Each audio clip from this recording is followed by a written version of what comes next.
여러분 추수감사절 하면 뭐가 기억나시나요?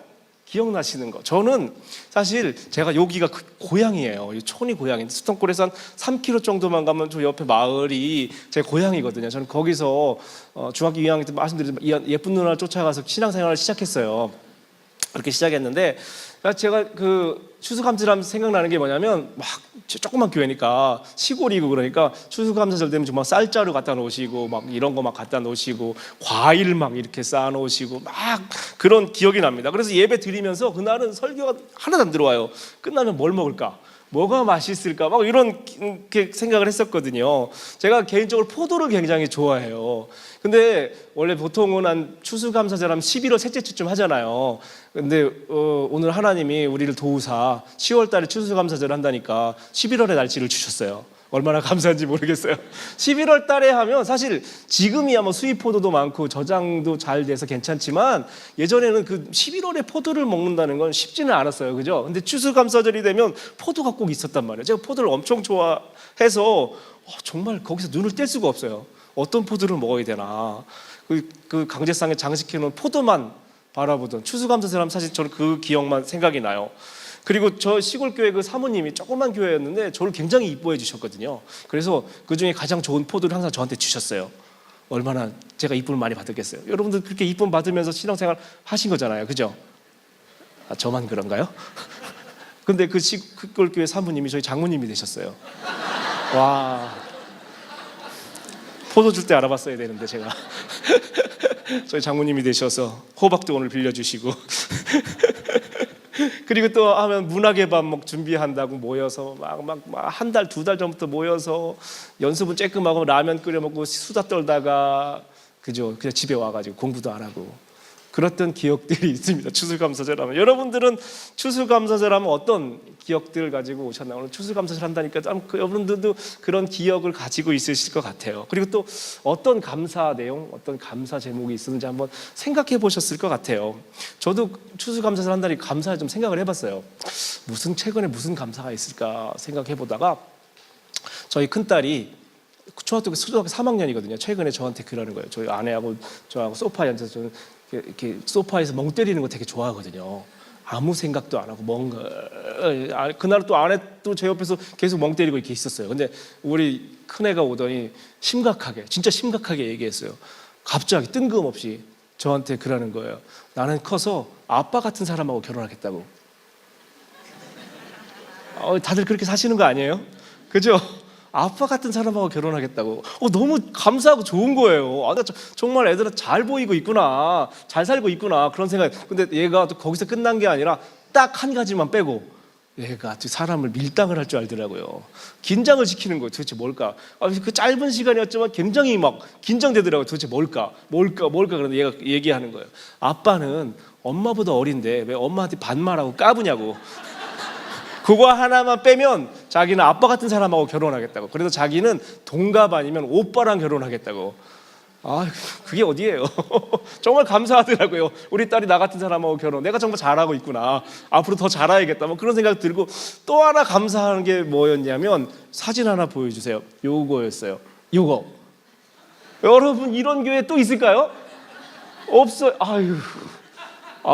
못 보겠어요. 사실 이건 약과예요. 제가 몇 년 전에는요 빨간색 원피스를 입었어요. 드레스 반짝이 어깨가 막 훤히 드러나는 제가 이 몸매에 이런 교회 어디 있겠어요. 생각하면서 정말 이런 교회는 없겠다 그렇게 생각했거든요. 근데 저녁 때 저 뒤에서 음향하는 우리 김도엽이라는 청년이 이런 사진을 보냈어요. 다음 사진 한번 보여주세요. 판타스틱 4래요. 판타스틱 4. 판타스틱 4라고. 예. 이걸 보내주면 우리 계단 콘서트 때 한 거잖아요. 이걸 보내주면서 판타스틱 4라고. 그러니까 이제 저희 스텝 카톡에 올렸거든요. 이거를 누가 제일 예뻐요? 예? 뭐라고요? 우리 정말 눈이 없구나. 누가 제일 예뻐요? 그렇죠. 저 등치 보세요. 누가 까불겠어요, 저기. 교복이 터질 것 같았어요, 진짜. 예, 근데 이렇게 이제 올렸는데 그 다음 이제 카톡 내용을 한번 보여주세요. 그랬더니 써니가 카카카카 하면서 내가 자기가 제일 예쁘다고. 그러니까 도엽이가 아쉽지만 1등은 천 목사님이에요. 목사님은 2등. 그랬더니 김선엽 목사님, 어머 얘 뭐래니? 뭐 이렇게. 이런 교회 어디 있겠어요? 그죠? 감사하더라고요. 이렇게 해도 받아줄 수 있는 성도님들이 있고, 이렇게 할 수 있는 교회가 있다라는 거. 또 되게 개인적으로는 되게 감사하더라고요. 하지만 다시는 하고 싶지 않지만 왠지 불안한 건 다시 뭔가를 해야 될 것 같은 그런 불안감은 있지만요. 너무 감사했어요. 근데 우리의 감사들을 좀 생각해 보면 감사의 내용들이 굉장히 제한되어 있다라는 것을 느끼게 돼요. 예를 들자면 이런 거예요. 우리 감사 내용에 보면 위에서 제가 말씀드렸지만 뭐 자녀가 1등 했다든지, 그죠? 그런 감사 많이 하잖아요. 대학에 원하는 대학에 갔다든지, 뭐 지금 뭐 수능 뭐 시간 막 있잖아요, 그죠? 요즘 애들이 그런데요. 수능 한 20일 남았는데 도대체 나라가 공부를 못하게 한다고. 네. 뉴스가 너무 재밌어서 공부를 못하겠다고. 요즘 그런데요, 애들이. 아이 참. 20년간 고대하던 집을 샀다든지, 뭐 승진을 했다든지, 회사가 잘 된다든지, 막 건강한다든지, 뭐 내 뜻대로 뭐가 됐다든지, 뭐 연예인들 막 하나님께 영광, 주님께 그런 거 하잖아요. 그죠? 저는 이 얘기, 물론 이게 모두가 충분히 우리가 감사할 내용이고요. 감사해야 하는 내용들입니다. 근데 문제는 감사의 내용들이 너무 한쪽으로만 치우쳐 있다라는 거예요. 어떤 내가 원하는 것들 결과에서 오는 그 느낌들, 그 느낌에서 오는 짜릿함에 대해서 우리는 감사할 때가 많다라는 것입니다. 땡스 기빙이 아니라 땡스 필링이 될 때가 많아요. 그렇죠. 내가 느끼는 것들, 내가 지금 현재 느끼는 것들에 대해 감사할 때가 많다라는 거예요. 이럴 때 사실 문제가 되는 게, 내가 원하지 않는 일들이 일어났을 때 도대체 어떻게 해야 되는 건가랍니다. 뜻밖의 일이 일어났을 때, 예상하지 못한 일들이 일어났을 때, 내가 원하는 결과물을 얻지 못했을 때 우리는 어떻게 감사할 수 있을까라는 거예요. 여러분, 어떻게 감사할 수 있을까요? 결론부터 말씀드리면 오늘 본문에 이렇게 나와 있습니다. 데살로니가전서 5장 16, 17절인데요. 다 같이 한번 읽어볼게요. 시작. 항상 즐거워하십시오. 쉬지 말고 기도하십시오. 모든 일에 감사하십시오. 이것이 그리스도 예수 안에서 여러분을 향한 하나님의 뜻입니다. 라는 거예요. 가장 많이 외우고, 아까 우리 권사님은 집에 가훈으로 이렇게 해놓으셨다고 했는데, 우리가 가장 많이 사용하는 성경 구절 중에 하나예요. 우리가 원하는 것이 내 생각대로 되고 내가 원하는 대로 결과가 나왔을 때 우리는 충분히 이렇게 할 수 있어요. 그죠? 어떻게 즐거워하지 않을 수가 있어요? 그렇게 됐는데 어떻게 기도하지 않을 수가 있겠어요? 어떻게 우리가 감사하지 않을 수가 있겠어요? 당연히 이런 것이 되면 하나님의 뜻이라고 우리는 하거든요. 그런데 내가 원치 않는 일들이 발생했을 때, 뜻밖의 일들이 일어났을 때, 예상하지 못한 일들이 일어났을 때, 내가 원하는 결과물을 얻지 못했을 때 어떻게 이 성경 말씀을 우리가 이해해야 될 것인가 라는 겁니다. 정말 성실하게 최선을 다했는데, 내 온 삶을 다 드렸는데 그 회사에서 어느 날 갑자기 잘리게 됩니다. 목표를 가지고 최선을 다해 공부하고 열심히 노력했고, 누구나 그 대학에 너는 충분히 갈 수 있다라고 이야기했는데 그 대학에 가지 못해요. 평안하고 화목하던 가정에 갑자기 가장이 암 진단을 받습니다. 아무런 문제도 없고 행복이 영원할 것 같던 우리 가정에 누구도 예상하지 못한 일들이 일어나요. 그렇게 건강하고 다정하던 아빠가 갑자기 교통사고로 사경을 헤매고 있을 때 어떻게 우리가 항상 즐거워하고 쉬지 않고 기도하고 범사에 감사할 수 있을까라는 것입니다. 저는 제 짧은 삶이지만 제 인생에서 가장 어렵고 큰 사건을 뽑으라면 2009년 5월 24일을 아마 이야기할 거예요. 만년동 교회에 있을 때인데요. 일요일이었습니다. 그때는 봄, 가을 바자회를 했거든요. 바자회를 하고 일요일에도 바자회가 있는 날이었어요. 제가 청년부를 하고 있었고요. 청년부 예배를 한참 드리고 있는데 전화가 계속 오는 거예요. 모르는 전화가. 그래서 좀 불안한 거예요. 그런 마음 있잖아요. 그죠? 그래서 예배 중에 전화를 받았어요. 그런데 아버지가 쓰러지셨다는 거예요. 아버지가, 사실 그 아버지가 그 전날에도 통화했거든요. 내일 저희가 만년동에 있었고 그 옆에 사하경금이라는 예식장이 있잖아요. 거기를 가는데 가까우니까 오후에 예배 끝나고 한번 만나자고, 여기까지 왔는데 거기까지 가는데 한번 만나자고 그렇게 아버지랑 통화가 끊었거든요. 그래서 오늘 그날 만나기로 했어요. 그런데 아버지가 쓰러지셨대요. 친척 결혼식에 가셨다가 고기 덩어리가 기도로 넘어간 거예요. 그래서 화장실에서 쓰러지셔서 을지병원에 응급실로 갔어요. 그래서 저도 바로 뛰어갔죠. 그때 의사가 저에게 첫 한마디는 가망이 없습니다 라는 거였어요. 가망이 없습니다. 저는 그 말을 듣는 순간 너무 어떻게 해야 될지 모르겠는 거예요. 그리고 그때부터 저희 아버지는 그 중환자실에 계셨고요. 한 달 반 정도 을지병원 중환자실에 계셨어요.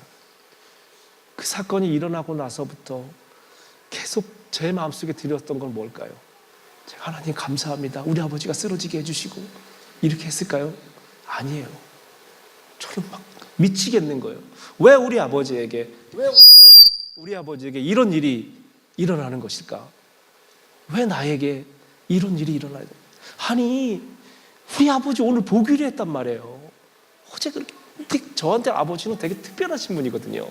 저희 어머니가 지난번에 말씀드린 어머니가 제가 어렸을 때부터 아프셨어요. 뇌종양으로 아프셔서 수술을 하시고 거의 정상적인 생활을 못했어요. 그러니까 아버지가 엄마의 역할을, 아빠의 역할을 다 해주셨거든요. 제가 시골에 살았다고 했잖아요. 겨울이 되면 아버지가 저희 신발을 갖다가 그때 막 불을 뗐어요.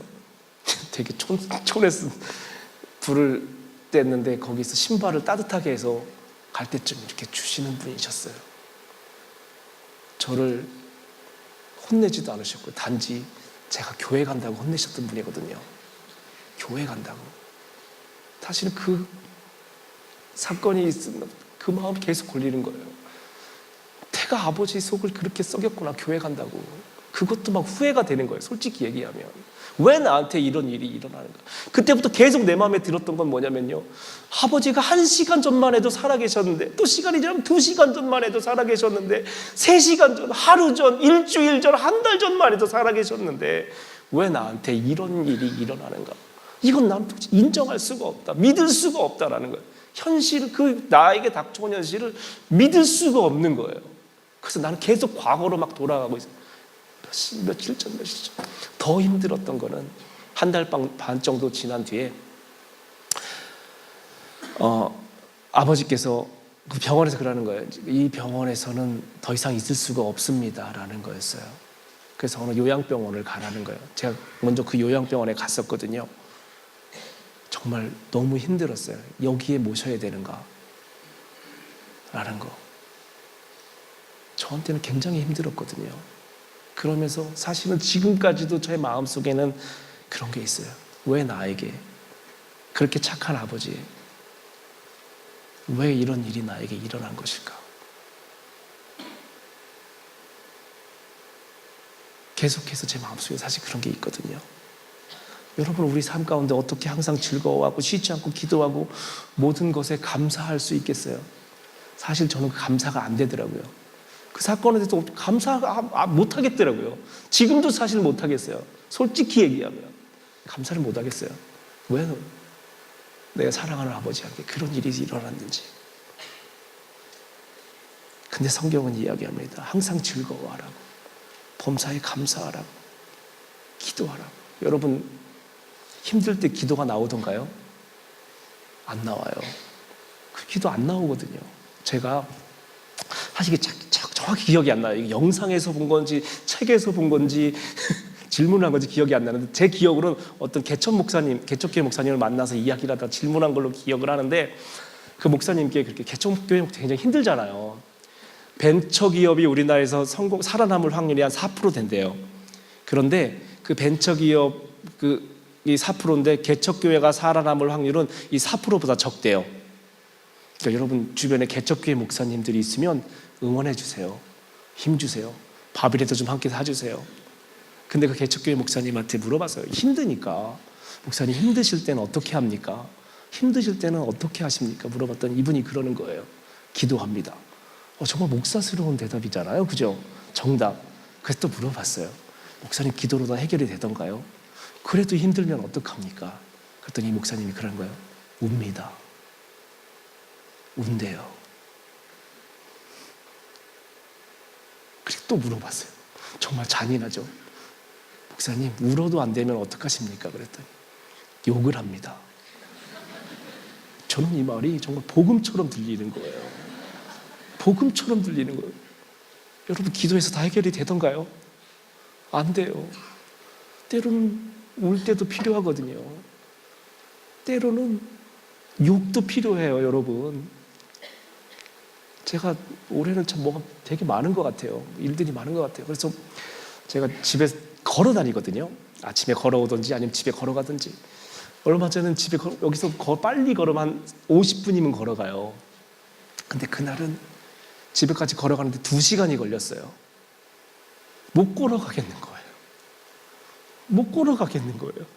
이게 생각나고 저게 생각나고 가다가 울다가 가다가 앉다가 음악도 듣다가 그냥 가다가 그냥 아버지랑 앉았어요. 그렇게 2시간이 걸려서 간 적이 있거든요.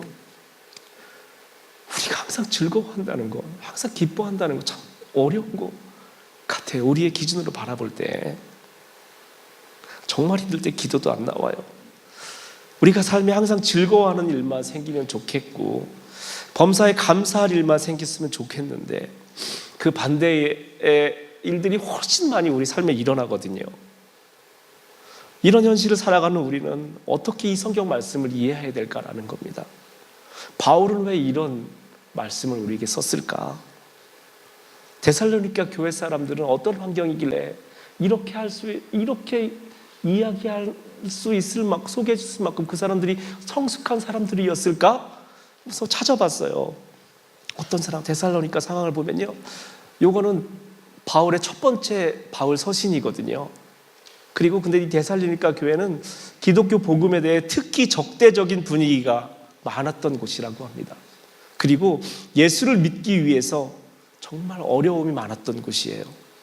데살로니가 교회 성도들은 불신자들인 그들의 친척들과 이웃 사람들로부터 경멸과 조롱을 받았다고 합니다. 예수 믿는다는 이유로요. 특별히 여성들이 많이 회개하고 예수를 믿었는데 그들의 남편들이 아내들을 핍박을 많이 했대요.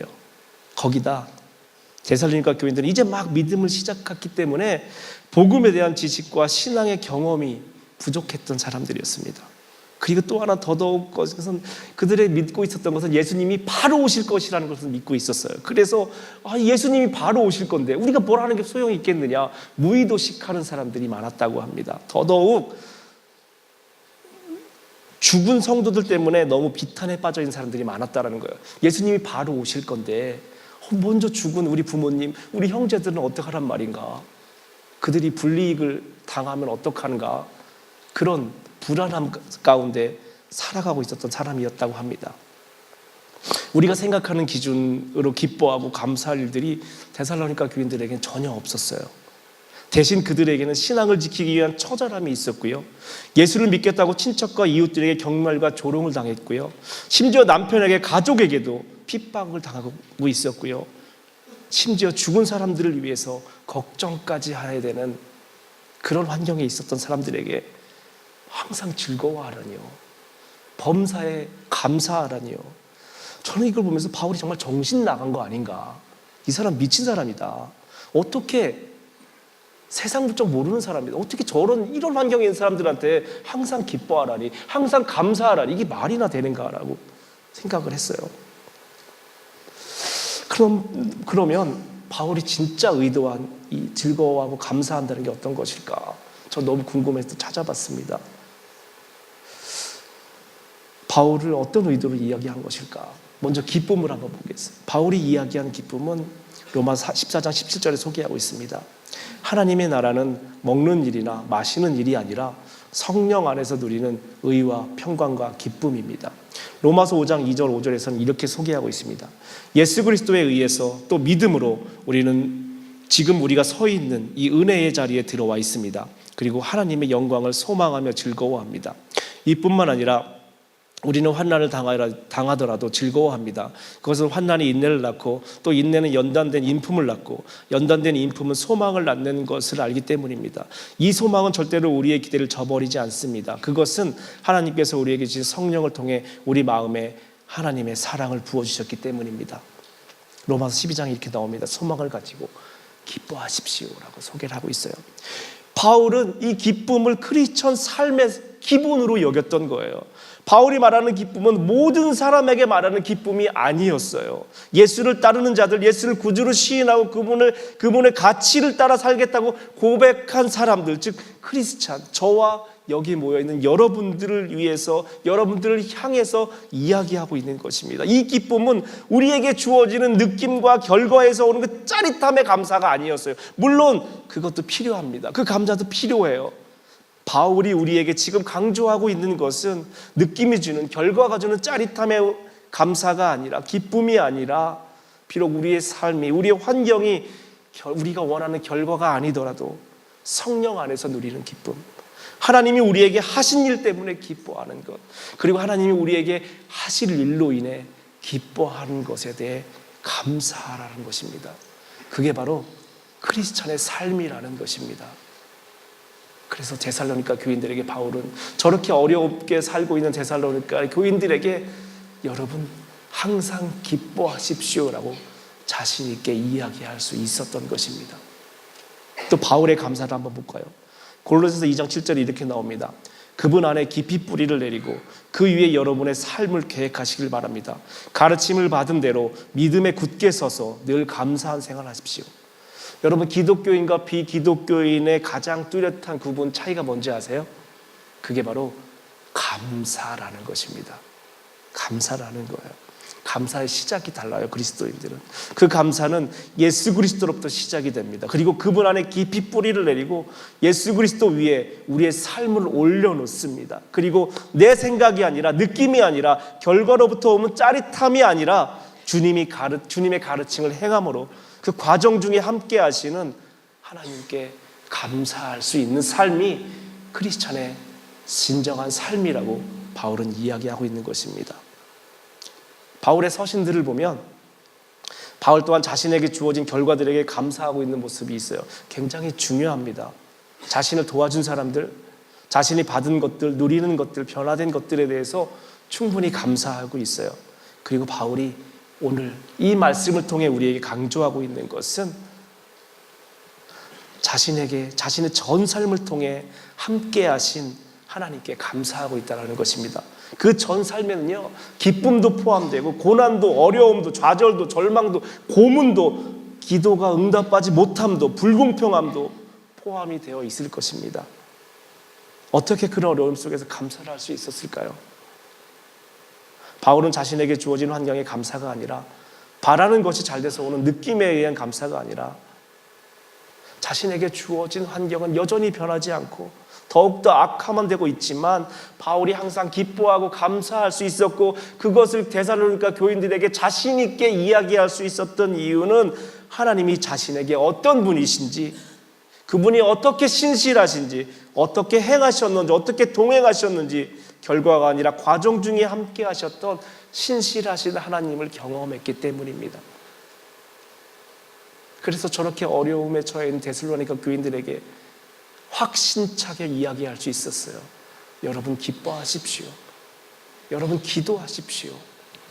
여러분 모든 일에 감사하십시오 라고 말이죠. 여러분, 제가 이 세상에서 제일 하고 싶은 일이 있다면 미래를 좀 바라봤으면 좋겠어요. 숫자 6자리가 토요일마다 좀 보였으면 좋겠고요. 토요일 오전에 딱 보이고. 농담입니다. 여러분, 우리는 우리 삶이 어떻게 진행될지 알았으면 좋겠지만 우리는 잘 몰라요. 그렇죠?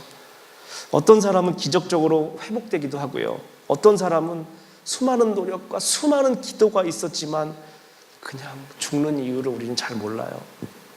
어떤 사람의 기도는 응답받고 어떤 사람에게는 왜 답이 없는지 우리는 잘 몰라요.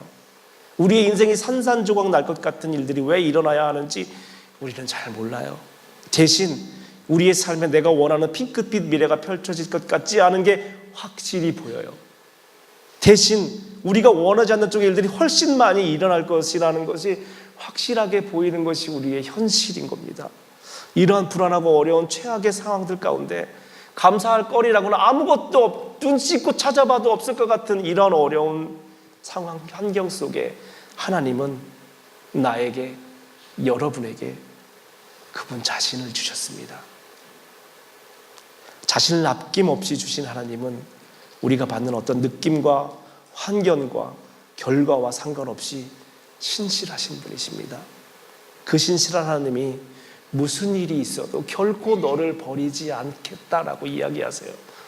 그래서 우리가 감사할 수 있는 것입니다. 이것이 바울이 말한 항상 즐거워할 수 있는 이유, 모든 일에 감사할 수 있는 이유였던 것입니다. 그리고 지금 이 순간 똑같이 우리에게 물어보실 것 같아요. 넌 나로 인해 즐거워하고 있니? 넌 나로 인해 기도하고 있니? 넌 나로 인해 감사하고 있니? 라고 말이죠.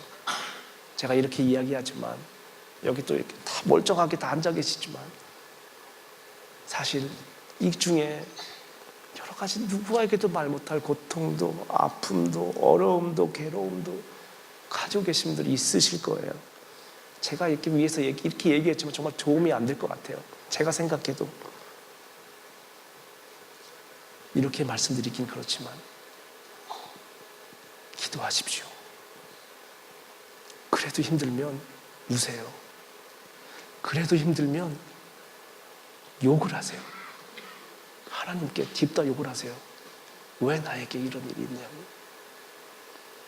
여러분, 저는 그게 정말 건강하다고 봅니다. 내가 하나님께 욕을 할 수 있다는 것은 여전히 나는 그분을 신뢰한다라는 거거든요.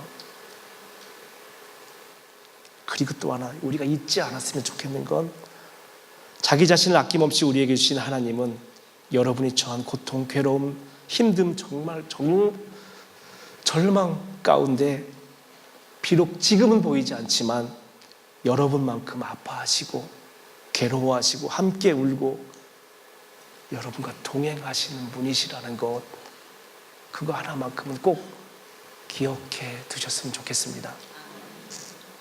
여기서 마치겠습니다. 여기서 끝나는 것이 아니라 사실 되게 짧게 했죠. 이렇게 짧게 한 이유는 특별한 손님을 한번 초대했습니다. 제가 평소에 가장 존경하는 분이 저의 멘토시기도 하시고요. 이분하고 얘기하면 남자 둘이서 3시간을 이야기를 할 수 있구나, 수다를 떨 수 있구나 라는 그런 분이세요. 쏙 빨려 들어가시는 분인데 최근에 또 어려움을 겪으셨고요. 그래서 우리 삶을 간증을 나누는 시간을 잠깐 갖겠는데 우리 황태현 집사님 우리 나오실 때 박수로 한번 환영하겠습니다.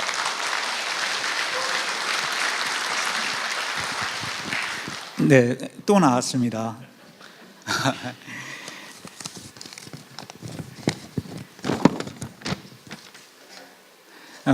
사실 목사님 메시지에 이어서 이 감사에 대해서 저의 생각을 나누라는 그런 이제 부탁을 받았는데, 살면서 저보다 훨씬 어려운 상황과 고난을 겪고 계신 분들, 또 겪으신 분들을 제가 많이 알고 있습니다. 우리 공동체에도.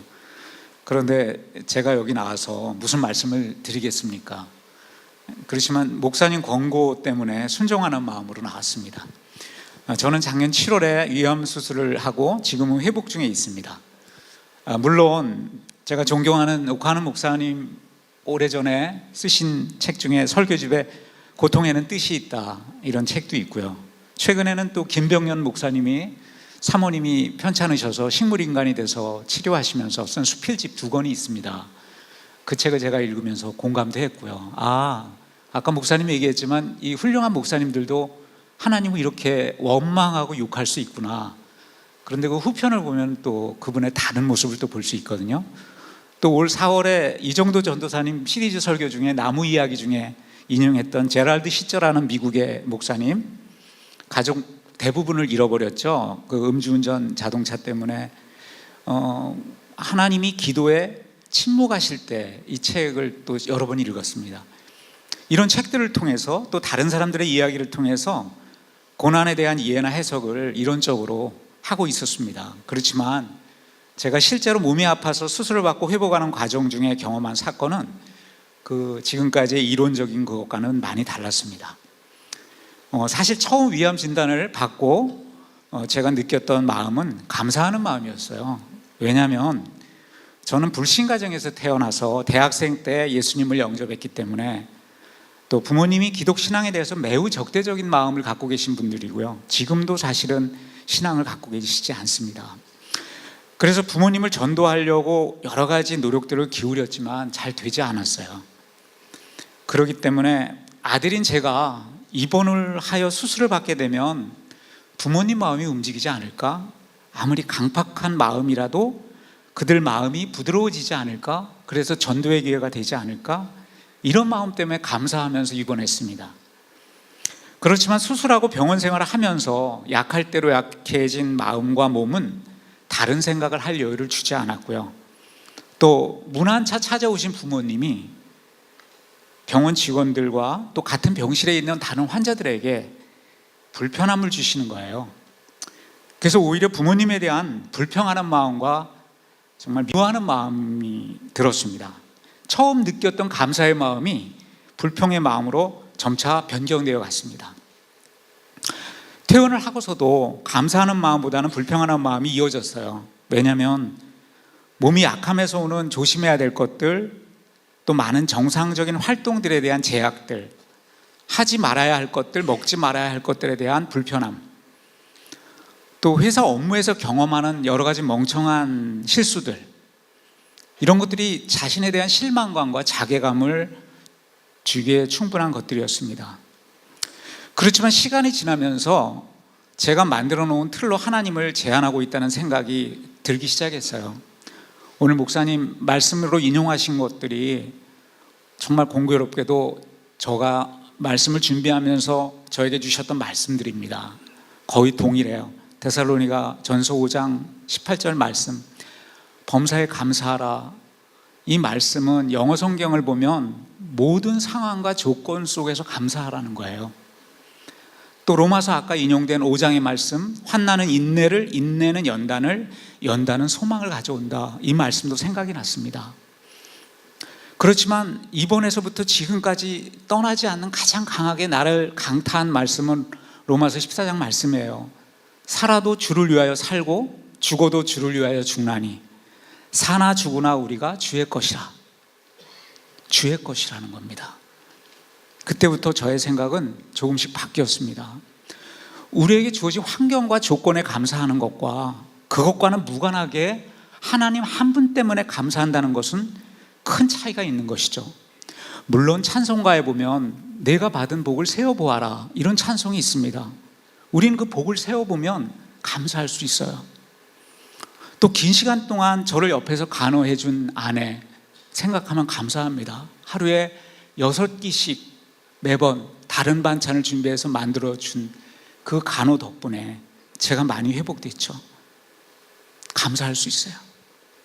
그렇지만 선물에 대해서 우리가 감사하는 것으로 그친다면, 선물을 주는 자에 대해서 우리가 기억을 하지 않는다면 참 어리석은 일이겠죠. 우리에게 주어진 그 많은 것들은 언젠가 우리 곁을 떠납니다. 아니요, 우리가 그 곁을 떠나게 됩니다. 우린 유한한 삶이기 때문에. 그렇지만 하나님은 언제나 나와 함께 계시고 하나님만 계시면 나의 인생은 만족하는 것입니다. 나의 아버지가 되시는 하나님, 나의 신랑 되시는 예수님, 나의 상담자가 되시고 위로자가 되시는 성령님만 계시다면 다른 것들은 그렇게 문제가 되지 않습니다. 그것으로 충분합니다.